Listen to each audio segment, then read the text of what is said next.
MCC immediately notified the SAPS on the 4th of May 2022 regarding concerns relating to the petrol smell.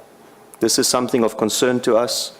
We felt that this is not something normally associated with the suicide, and we immediately drew the attention of SAPS to this fact.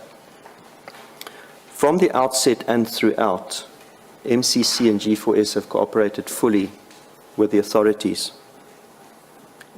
MCC and G4S also ensured that the authorities had full access to information. G4S acted immediately to investigate the incident. As I mentioned before, our investigation started on the morning of the incident, 3rd of May 2022, and we moved quickly to suspend the employees who had not followed our very clear policies and procedures. And the first suspension started 3 days, on the 6th of June 2022.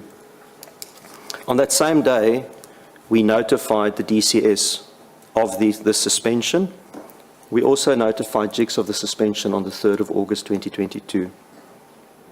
Neither G4S nor MCC have made any findings or statements regarding the identity of the body, as this is the sole responsibility of the authorities. On the 2nd of February 2023, G4S was informed by GICS of a possible escape, and as I mentioned, this was the first time that we were shown the DNA report, a report that was dated mid-2022. G4S and MCC welcome the opportunity to present to this committee today. Honourable Chair, without a summons, as I mentioned at the start, we would have broken the law by sharing this information with you today. As Mr. Munyanti said during his presentation, MCC has been one of the most secure correctional centres in South Africa over the past 22 years.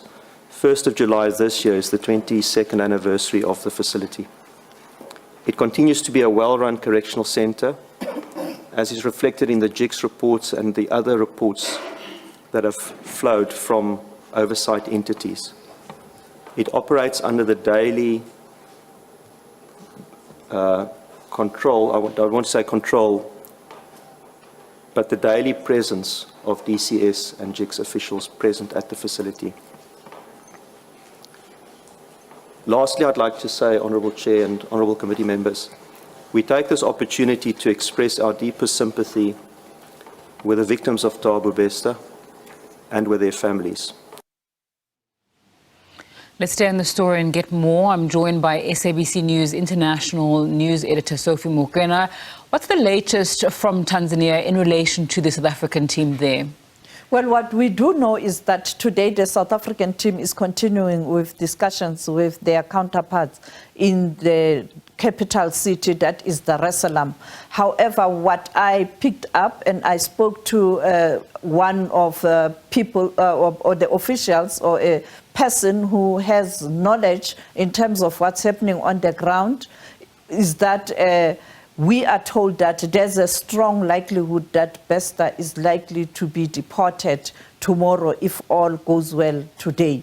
And I do believe that information because I know that the team is expected to fly back to South Africa on Friday, and there's no way they can come back to the country without perhaps finalizing the matter, particularly around Thabo Bester. It's an easy one because they can evoke the deportation because he entered Tanzania without proper documentation, and the passport was not stamped. It was also a fraudulent passport. And but it is very difficult to get people to speak to us because this matter is not being handled by the locals. It is being handled by Interpol, and therefore it is Interpol that is supposed to make an announcement. We expect the police this afternoon to give an indication or release a statement in terms of the developments in Tanzania.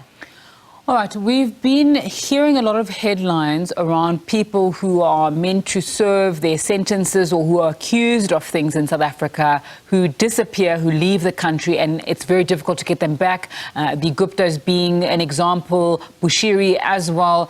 How is this case being handled compared to that? And do you think there's more pressure on the South African government and people involved to say that we actually are a country that can follow through and can actually bring criminals to justice?